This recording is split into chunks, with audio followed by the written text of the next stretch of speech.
गुरुजन मुझे निःशुल्क ट्यूशन पढ़ाए और उस पीड़ा को हम जानते हैं कि गरीबी कैसे होती है।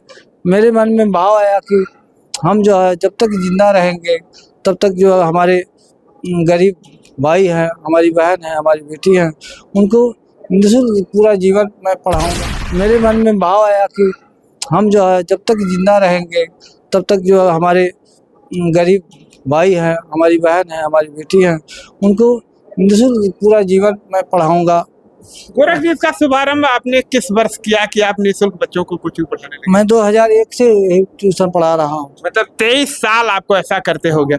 आपके पढ़ाए बच्चे कहीं आगे निकले? हाँ, बहुत लोग आगे निकले हैं। मेरे पढ़ाए हुए बच्चे, मैं 5 साल खैलाबाद में निःशुल्क ट्यूशन पढ़ाने का कार्य किया।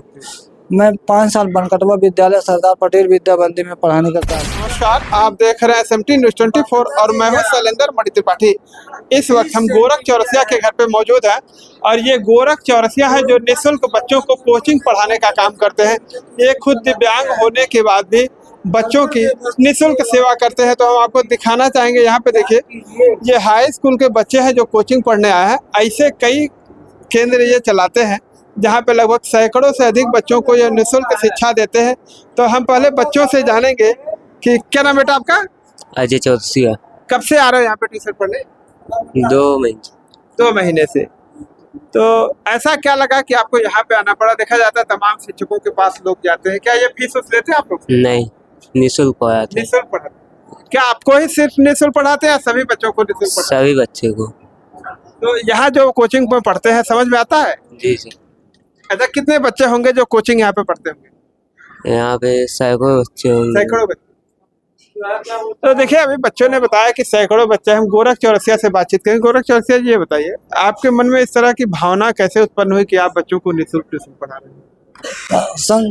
सन 2026 जुलाई दिन बृहस्पतिवार को जी मैं डिग्री कॉलेज से आ रहा था। जी। मेरे सर में चोट लग जाने के कारण हाँ मेरा दाहिना हाथ पैर जो बेकार हो गया जी। और जो है मैं दाहिने हाथ से लिखता था और जो है मेरा दाहिना हाथ खराब हो गया। मैंने बाएं हाथ से अभ्यास करके मैंने अपनी पढ़ाई पूरा किया। उस दौरान मैं ठीक नहीं हो पाया और जो है 3 वर्ष में BA में फेल हो गया HRPG कॉलेज से। और जो है मेरे माता पिता मेरे लिए बहुत चिंतित रहते थे कि मेरा छोटा बच्चा है, उसका कैसे परवरिश होगा, कैसे उसका ज़िंदगी बीतेगा। और हमको भी समझाते थे कि बेटा अब तो जो होना था हो गया, अपना जो है काम करिए जो करना था। मैंने माता पिता से मैंने यही कहा कि जब तक मैं BA पास नहीं हो जाऊंगा, मैं अपनी पढ़ाई पूरा नहीं कर लूँगा, तब तक मैं उसके लिए पीछे नहीं हटूँगा। मैं फेल होने के बावजूद भी अब हिम्मत नहीं हारा और जो है बाएं हाथ से लिख करके मैंने BA और MA और AA की पढ़ाई को मैंने पूरा किया। AA की पढ़ाई की हुई? AA किस विषय से किए हुए? हम प्राचीन इतिहास और राजनीति शास्त्र से किए। प्राचीन इतिहास और राजनीति शास्त्र। क्या कभी आपको डिग्री कॉलेजों में भी ऑफर आया पढ़ाने का? नहीं, जो है डिग्री कॉलेज में पढ़ाने के लिए कोई ऑफर नहीं मिला क्योंकि हमारी आर्थिक स्थिति ठीक नहीं रही। और मेरी पढ़ाई के दौरान में जब मैं पढ़ता था कि जो है खेती बाड़ी हमारा, देखिए मैंने आपसे कहा था कि खेती का काम चल रहा है, आज नहीं आइएगा। मेरे पिताजी एक किसान हैं, साग सब्जी का काम करते थे, मुझको उसी से पढ़ाते लिखाते थे। कभी फसल अच्छी हो जाती थी, कभी फसल बेकार हो जाती थी और जो है साइंस की पढ़ाई के लिए ट्यूशन भी पढ़ना पड़ता था। उस दौरान हमारे पूर्व गुरुजन मुझे निःशुल्क ट्यूशन पढ़ाए और उस पीड़ा को हम जानते हैं कि गरीबी कैसे होती है।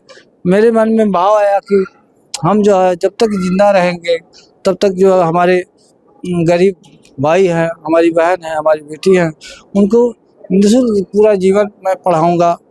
गोरख जी, इसका शुभारंभ आपने किस वर्ष किया कि आप निःशुल्क बच्चों को कोचिंग पढ़ाने लगे? मैं 2001 से यही ट्यूशन पढ़ा रहा हूँ। मतलब 23 साल आपको ऐसा करते हो गया। आपके पढ़ाए बच्चे कहीं आगे निकले? हाँ, बहुत लोग आगे निकले हैं। मेरे पढ़ाए हुए बच्चे, मैं 5 साल खैलाबाद में निःशुल्क ट्यूशन पढ़ाने का कार्य किया। मैं 5 साल बनकटवा विद्यालय सरदार पटेल विद्याबंदी में पढ़ाने का कार्य किया। मैं 5 साल से ऊपर हो गया। यहाँ पर पिताजी मेरे डेथ कर गए, घर पर कोई था नहीं, अब मैं घर पर ही ट्यूशन पढ़ाता हूँ। मेरे पढ़ाए हुए लोग पुलिस हुए, आलोक रंजन चौधरी जी दरुआ जब्ती के निवासी हैं। मेरे पढ़ाए हुए उमरी गांव के महेश चौधरी जी आर्मी में हैं। मेरे पढ़ाए हुए बलवरा गांव के जो है अजय चौरसिया जी, वो जो है क्या बोलता है अग्रवीर में हुए हैं। मेरे पढ़ाए हुए आरती चौधरी जी बिहार में प्राथमिक शिक्षक हैं। ऐसे ऐसे बहुत लोग हुए, बहुत लोग बीटेक किए। गोरख जी, कितने गांव से लोग आपके यहाँ पढ़ने आते हैं? मेरे यहाँ जो है कल लगभग ये मान के चलिए 20-30 गांव से आते हैं। 30 गांव के कितने बच्चों को आप पढ़ाते हैं? लगभग ये मान के चलिए आज के डेट में, चूंकि मेरा आवास का मैटर चल रहा था, मैं उसी में डिस्टर्ब था, इसी की वजह से इस साल थोड़ा बच्चे कम आ रहे हैं। लेकिन ये मान के चलिएगा कि मेरे यहाँ पर 200-300 के आसपास बच्चे आते रहते हैं। जैसे आप 2001 से पढ़ा रहे हैं और 2024 चल रहा है, तो अब तक कितने बच्चों को पढ़ाए होंगे? हम लगभग 20,000 से ऊपर बच्चों को पढ़ाए होंगे। मतलब 23 साल में 20,000 बच्चों को आप पढ़ाए? हाँ, ऊपर मान के चलिएगा। तो बच्चों को निःशुल्क शिक्षा देते हैं, कैसा लगता है आपको? हाँ, मैं निःशुल्क शिक्षा देता हूँ, उसमें बहुत परेशानी का सामना करना पड़ता है। न तो मैं सही से कपड़ा पहन पाता हूँ, न तो सही से समाज में मेंटेन कर पाता हूँ। लेकिन मैंने सोचा कि हम भिखारी बनकर रह जाएंगे। ठीक है, मैं जो एक छोटा पौधा लगा रहा हूँ, एक दिन जब वो पौधा जो है बट का रूप धारण करेगा, तो जो है हमारा जो है सारे सपने को वो साकार कर देगा। चलिए, ये तो बहुत अच्छी बात है कि मतलब आप अपनी खुद की व्यवस्था नहीं कर पा रहे हैं, लेकिन बच्चों की व्यवस्था करें। देखिए, ये बच्चे हैं जिनको ये निःशुल्क पढ़ाते हैं और इनका जो कहना है कि वर्ष 2001 से लेके और 2024 चल रहा है, अब तक ये 20,000 बच्चों को पढ़ा चुके हैं और उसमें से बहुत सारे बच्चे जो अच्छी नौकरियों पे चले गए हैं। और ये अपनी व्यवस्था देखिए, ये खुद दिव्यांग होने के बावजूद मतलब ये ठीक से चल नहीं पाते। इनका जैसा इन्होंने बताया कि एक्सीडेंट हो गया था और तब से ये लेकर अब तक लगातार जो है ठीक से चल फिर नहीं पाते हैं, ना ही अपना घर का परिवेश ठीक से कर पाते हैं। बावजूद उसके बच्चों को निःशुल्क टीचर पढ़ाने का काम करते हैं। देखिए, हमारे साथ कुछ बच्चियां, हम इनसे भी जानेंगे कि ये किस क्लास में हो बेटा, क्या नाम आपका? अर्चना। हाई स्कूल में। यहाँ पे कौन कौन सा विषय पढ़ती है? Math science. Math science. कैसा लगता है? अच्छा लगता है। जैसे स्कूल में पढ़ाया जाता है वैसे ही पढ़ाते हैं या कुछ अलग रहता है? वैसे ही पढ़ाते हैं सर। पढ़ लिख के क्या बनना चाहोगे? सर अभी नहीं पता। कोई एम नहीं सोची? आप क्या बनोगी? पुलिस। पुलिस ही क्यों बनोगी? क्या लगता है पुलिस में जाते जलवा? नहीं, मेरे लिए है। पुलिस क्यों बनना चाहते? मेरा सपना है बनने के लिए। पुलिस ही बनना है या पुलिस अधिकारी भी तमाम चीज होते हैं? पुलिस अधिकारी ज्यादा होता है, IPS भी होते हैं। IAS अभी से एम बना रखी हो, पढ़ाई कर रही हो उसकी? कर रहे हैं। तो अगर पुलिस बन जाती हो तो आपके जो टीचर हैं इनको किस तरह से धन्यवाद दोगी? अच्छे तरीके से धन्यवाद करेंगे। तो देख रहे हो इनके घर की स्थिति बहुत खराब है, जैसा बता रहे हैं, ठीक से कपड़े नहीं पहन पाते, तो क्या इनकी आर्थिक मदद करोगी?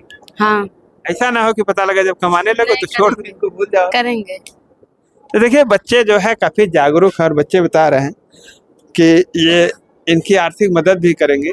तो गोरख चौरसिया जी, ये काम आपका कब तक चलता रहेगा? ये जो है जिस दिन मेरा मौत होगा उसी दिन समाप्त होगा। हमारा जो है काम जो है, जब तक मेरे शरीर में प्राण रहेगा तब तक गरीब माता बहन की बेटी और बच्चे बच्चियां, गरीब माता बहन क्या बोलता, बच्चे और बच्चियों के निःशुल्क सेवा के लिए मैं कभी पीछे नहीं हटूंगा। उसके लिए जितनी भी ऊर्जा देने की जरूरत पड़ेगी उनको आगे बढ़ाने के लिए उनको मैं ऊर्जा देता देखा जाता रहूंगा। है बहुत सारे लोग पैसा लेके कोचिंग पढ़ाते हैं, तो ऐसे लोगों से क्या कहना चाहेंगे? अब ऐसे लोगों से मेरा यही कहना चाहता हूँ कि जो गरीब परिवार के जो बच्चे हैं, कम पैसा वो लें, मान लीजिए जो पैसा देने लायक हैं उनको पैसा लें वो बच्चों से, लेकिन जो गरीब घर के बच्चे हैं उनको भी थोड़ा रियायत करें अपने कोचिंग में। वो बच्चा आगे जाएगा, कम से कम उनका नाम होगा, आसान मानेगा। लेकिन ऐसा कोचिंग में आज होता, के समय में ऐसा हो रहा है कहीं पे? आज के समय में ऐसा कहीं नहीं हो रहा है। महीना पूरा होने पर तुरंत पैसा दीजिए, नहीं तो आउट हो जाइए। गरीबों को एक कुतुबुद्दीन, तो शिक्षा को क्या लगता है रोजगार बना दिया गया? शिक्षा को तो रोजगार बना ही दिया गया है। उसमें गरीब बच्चों को जो है सही ढंग से शिक्षा नहीं मिल पा रही, पैसे के कारण से वो आगे नहीं बढ़ पा रहा है। जितने संसद विधायक हैं इस पर भी कोई उन्होंने पहल नहीं किया कि जो गरीब घर के जो बच्चे हैं उनके लिए कोई निःशुल्क पढ़ाने वाले मास्टर की व्यवस्था किया जाए। अगर कोई पढ़ा रहा है तो उसके लिए कहीं कमरा अलर्ट कर दिया जाए, ताकि गरीब बच्चे का जिंदगी को वो निःशुल्क पढ़ाने वाला मास्टर संभाल सके। अगर ये आपका कोचिंग सेंटर शहरी क्षेत्र में होता है तो बच्चों की संख्या और होती। और काफ़ी जो होता, लेकिन जो है हमारे पास क्वार्टर के लिए पैसा नहीं है। क्वार्टर में पढ़ाने के लिए उस मालिक को देने के लिए पैसा नहीं है। और जो यहाँ के प्रतिनिधि लोग जीतते हैं, चाहे विधायक हुए, चाहे सांसद हुए, चाहे जिला तो पंचायत क्या जनप्रतिनिधियों से कुछ मांग करना चाहेंगे? अब जनप्रतिनिधि लोग जो है आज तक 20 साल का टाइम बीत गया, 20-22 साल का, लेकिन किसी ने ये नहीं कहा कि गरीब बच्चों के लिए एक कमरा बनवा दिया जाए पढ़ने के लिए। हमारे लिए नहीं, हमें तो मोदी जी ने दिया है यही, उसके लिए आप जानते हैं कितना संघर्ष करना पड़ा। लेकिन गरीब बच्चों को पढ़ने के लिए कोई कमरा शहर में बनवा दिया जाए, ताकि वहाँ पर गरीब बच्चों की भी सही ढंग से शिक्षा हो और वो बच्चे पढ़ करके आगे जा सके। लेकिन ऐसा कोई संसद विधायक ऐसा कोई पहल नहीं करता है, खाली चुनाव में आएंगे, लंबा चौड़ी बात करते हैं। मैं बता, चुनाव जीत जाने के बाद काम बस सब भुला जाते हैं, जाने के बाद पहचानते नहीं है। बहुत यहाँ पर नेता आए गए, लेकिन कोई पहचानता नहीं है। इतना नहीं किए, यहाँ के जितने लोग जीते आएंगे, लेकिन मुझे जिला में कहीं सम्मानित नहीं करवा पाए, एक माला नहीं पहना पाए। एक माला की कीमत कितना होती है? 100 रुपया होती है। 40 वो 40 रुपया, वो 40 रुपया का एक डीएम साहब के सामने या एसपी साहब के सामने मुझे माला पहनाकर सम्मानित नहीं करवा पाए, जबकि मैं 20 साल से त्याग कर रहा हूँ। चलिए, मैं लोगों से अपील करूंगा, अपने सांसद और विधायक से, कि गोरख चौरसिया जो काम ये नेक काम कर रहे हैं, वाकई में ये काबिले तारीफ है। आज के समय में जहाँ पैसे को लोग ज़्यादा मानते हैं, ऐसे में गोरख चौरसिया निःशुल्क बच्चों को कोचिंग पढ़ा करके उनके भविष्य को संवारने का काम कर रहे हैं। तो निश्चित ही हमारे ज़िले के सांसद विधायक जो भी हैं, और सरकार से भी हम चाहेंगे कि गोरख चौरसिया के इस कार्य के लिए गोरख चौरसिया को सम्मानित किया जाना चाहिए, इनको पुरस्कार दिया जाना चाहिए, ताकि और सारे लोग, ऐसे जो लोग हैं जो बच्चों को निःशुल्क पढ़ाएं, उनको सरकार सम्मानित करती है। तो ये संत कबीर नगर जिले में ही नहीं, उत्तर प्रदेश के तमाम जनपदों में ऐसे लोग खड़े होंगे जो बच्चों को निःशुल्क पढ़ाने का काम करेंगे। तो हम अपने सांसद और विधायक से ये चाहेंगे कि ऐसे लोगों को खोज कर उनके सम्मानित किया जाए, और जिले में जहाँ भी ये जाए तो इनको सम्मान मिले। साथ ही हम उन बच्चों से भी अपील करेंगे जो बच्चे ट्यूशन की फीस नहीं दे पाते हैं, वो गोरख चौरसिया से संपर्क करके इनके यहाँ अपना निःशुल्क कोचिंग पढ़ के अपना भविष्य संवार सकते हैं। इस वीडियो पे आप लोगों की क्या राय है, कमेंट करके ज़रूर बताइए। मिलते हैं नई खबर के साथ नई वीडियो में, तब तक के लिए नमस्कार।